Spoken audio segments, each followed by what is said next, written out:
I've never told a soul this whole story. Not my brothers, not the pastor, not even the Lord himself in my prayers, until tonight. The day my Margaret slipped away from us was the same day I walked in on my son-in-law with another woman in my own house. And for 7 long months I carried that secret like a stone in my chest. My name's Tom Brennan. I'm 63 now, been a widower since that awful October afternoon in 2018. Margaret and I were married 41 years. We raised one daughter, Emily, who's 36 today, and she gave us 2 beautiful grandbabies, little Grace and Tommy Jr.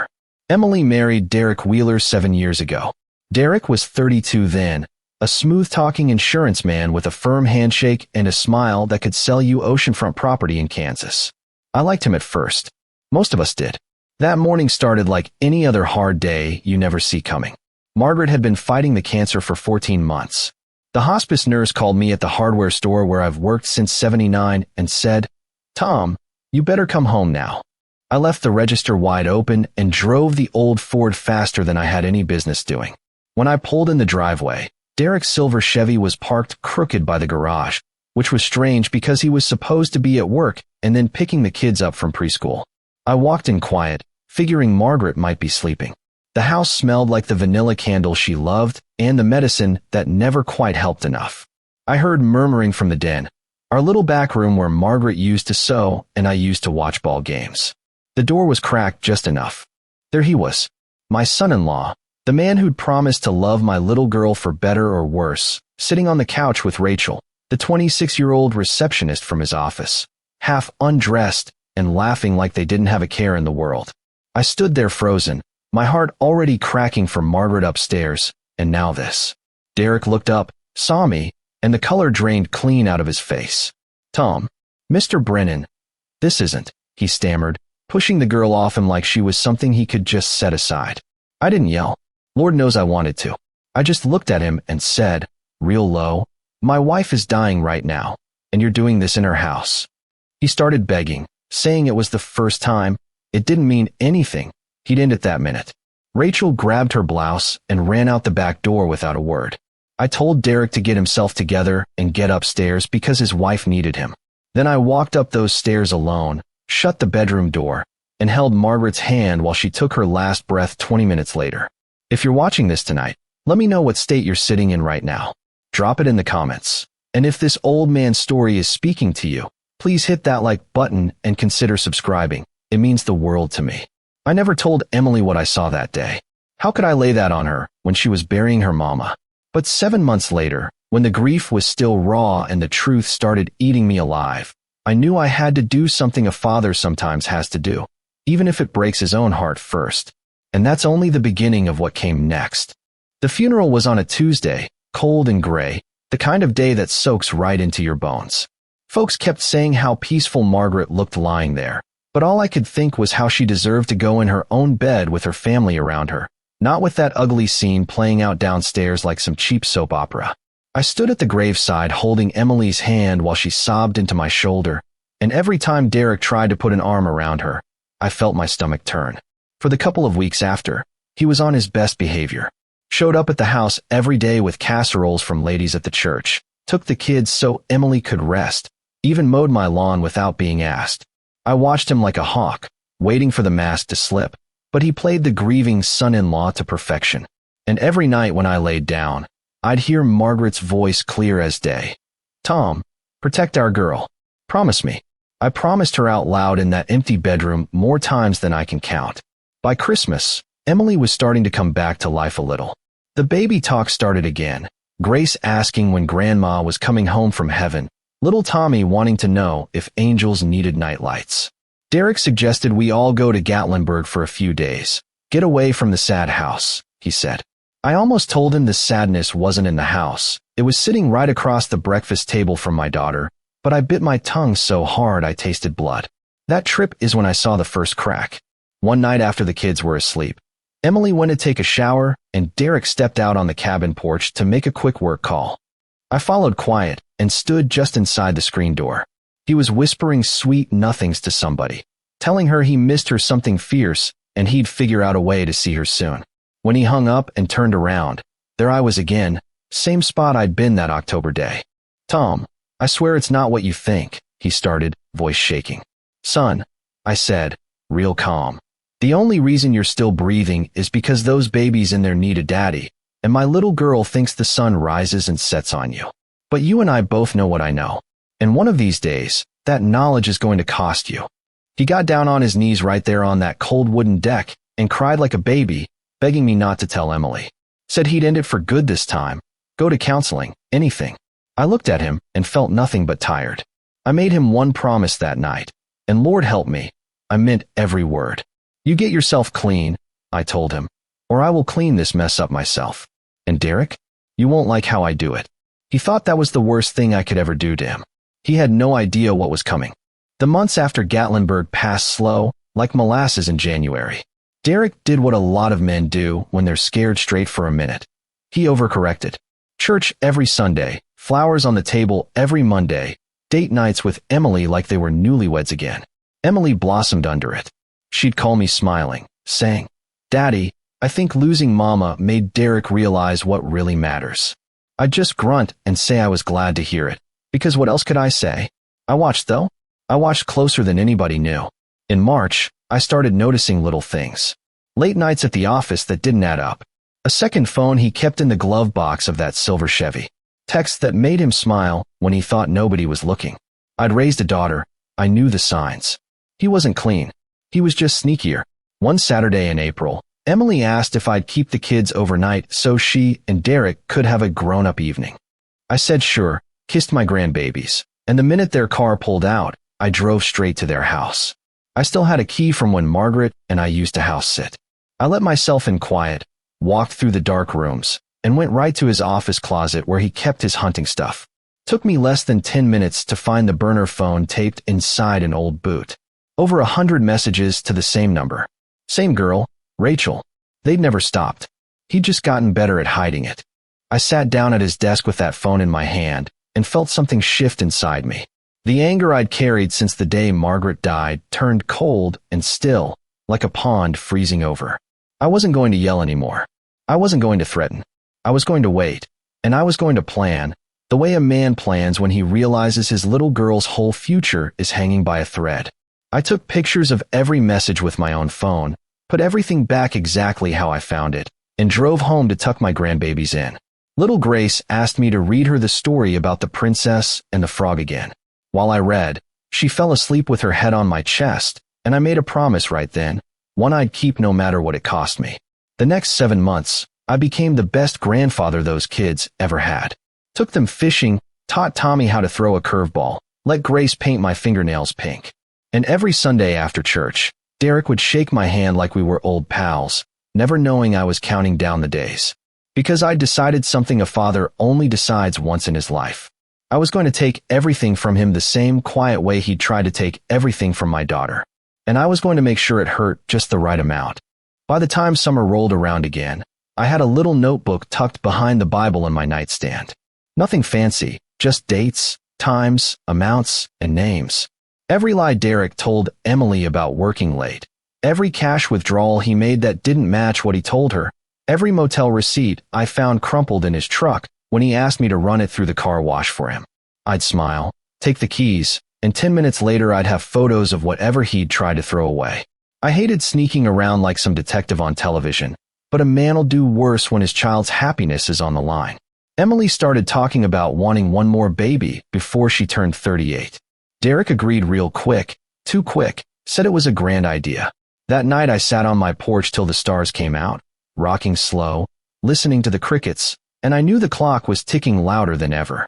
If that boy got her pregnant again while he was still living this double life, I'd never forgive myself for waiting. So I started putting things in motion. First, I went to see Harold Jenkins, my old Army buddy who retired from the sheriff's department and opened a little private investigation office above the feed store. I laid it all out for him. The photos, the phone records I'd pulled from the cloud when Derek used my Wi-Fi one Sunday, the bank statements I'd copied when Emily asked me to help balance their checkbook. Harold looked at me for a long minute, then said, "Tom, you sure you want to open this door? Once it's open, you can't close it." I told him the door was already wide open the day my wife died with that mess going on downstairs. Harold nodded, took my money, and 2 weeks later handed me a thick envelope. Inside were pictures that would curl your hair. Derek and Rachel coming out of a roadside motel in broad daylight, clear as you please. Bank records showing he'd been paying her rent for over a year. Even a life insurance policy he'd taken out on Emily 6 months after Margaret passed. $1 million, double indemnity, beneficiary listed as him alone. That policy was the last straw. I sat in my truck outside Harold's office and cried like I hadn't cried since the funeral. Not loud, just quiet tears rolling down into my shirt while I thought about my little girl trusting this man with her life and her babies. When I got home, I called my lawyer, Ruth and Caldwell. She'd handled Margaret's will and always liked Emily. I told her what I had and what I needed. She was quiet a long time, then said, "Tom, if we do this right, he'll never see daylight in that house again. But it's going to hurt Emily something fierce before it gets better." I told her hurting clean was better than letting her bleed slow for the rest of her life. That's when the real plan started coming together, quiet, careful, and colder than any winter I'd ever known. And Lord help me, I was ready to see it through. October came again, 1 year to the day since Margaret left us. The trees were turning the same colors they'd been when I carried her casket, and I figured that was fitting. A year of pretending was long enough. I asked Emily and Derek to come to the house after supper, told them I had something important about the estate I needed to go over with both of them. Emily sounded happy on the phone, said, "Daddy, are you finally going to let us help you spend some of that savings you and Mama tucked away?" I just laughed a little and said we'd talk when they got here. They pulled in at 7 sharp. The kids were spending the night with Derek's sister, so it was just the 3 of us. I had the dining room table cleared except for 1 manila folder and 3 glasses of sweet tea. Derek looked nervous the minute he saw that folder. He kept licking his lips like a man who knows the rope's already around his neck, but hasn't felt it tighten yet. We sat down. Emily reached for my hand and smiled that trusting smile that still looked 12 years old to me. I squeezed her fingers once, then let go and opened the folder. "Derek," I said, real even, "I want to show you something." I slid the first photograph across the table, him and Rachel walking into the Pineview Motel, date and time stamped clear as day. Emily's eyes went wide, but she didn't make a sound yet. I kept going. One picture after another. The burner phone logs. The bank transfers. The rent checks made out to Rachel in his handwriting. And finally, the life insurance policy with Emily's name on it. Emily started shaking her head, slow at first, then faster. "No, Daddy, there's some mistake." Derek tried to stand up. "Mr. Brennan, whatever you think you." "Sit down," I said. Not loud. Just once. And he sat. I looked straight at my daughter. "Baby, I'm sorry you're finding out this way. I'm sorrier than you'll ever know. But I caught him the day your mama died. In our den. With her half naked on the same couch where you used to fall asleep watching cartoons. I kept quiet because I didn't want you burying your mother and your marriage on the same week. I've been carrying this ever since, waiting for him to prove me wrong. He never did." Emily turned to Derek. Her voice was small at first. "Is it true? He started the same old song. It was only a couple times. It didn't mean anything. He was going to end it. Then he got mad, said I was a bitter old man trying to ruin his family. That's when Emily stood up, walked to the front door, and opened it. 'Get out,' she said. Calm. Ice cold calm. Baby, come on. Get out." He looked at me like I was supposed to save him. I just sipped my tea and watched him walk through that door with nothing but the clothes on his back. Emily closed it behind him, locked it, then slid down to the floor and cried the way she hadn't cried since she was 6 and broke her arm. I got down there with her, held her like I used to, and let her get it all out on my shirt. When she could breathe again, she whispered, "Why didn't you tell me sooner, Daddy?" Because sometimes love means carrying the ugly truth until the person you love is strong enough to hold it herself. She nodded against my chest, then asked the question I'd been dreading. "What happens now?" I helped her up, sat her at that table, and told her exactly what was going to happen next. And folks, that next part, well, that's what finally gave me peace after a whole year of hell. We didn't drag it out in court the way some folks do. Emily deserved better than having her name and her baby's names whispered about in beauty parlors and feed stores for the next 2 years. Ruth and filed the papers the very next morning. Divorce on grounds of adultery, emergency hearing for temporary full custody, and a restraining order that kept Derek 50 yards from the house and 100 yards from the kids. The judge, old Judge Hargrove, who'd known Margaret since she was a girl, took one look at the photographs, the insurance policy, and the sworn statement from Harold Jenkins, and he signed every page without a single question. Derek's lawyer tried to fight, of course, said it was all a bitter father-in-law making trouble.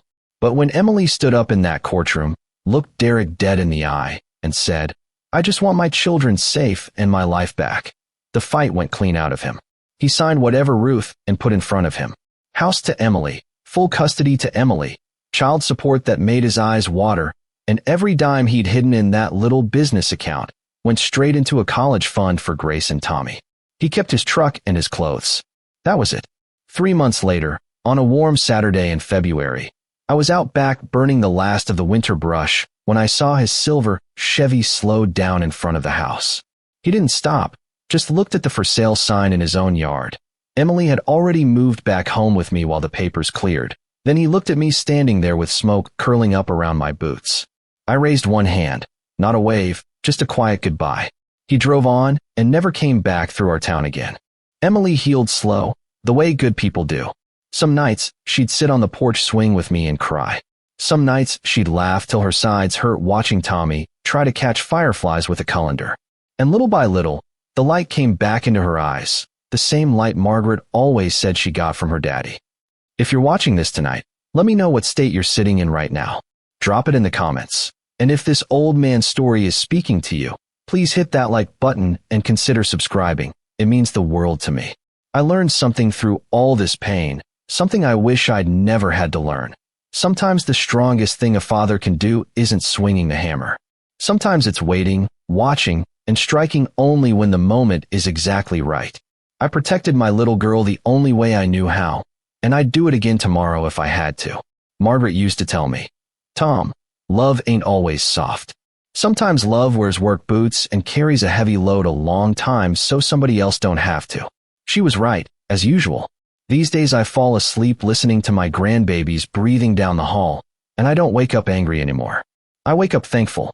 Thankful for second chances, for justice that came quiet instead of loud, and for a daughter who's stronger than she'll ever know. And if there's one thing I want you to take from this old man's story, it's this: protect the ones you love. Guard their hearts fierce, even when it tears yours clean in two. Because in the end, that's what family is. That's what love does.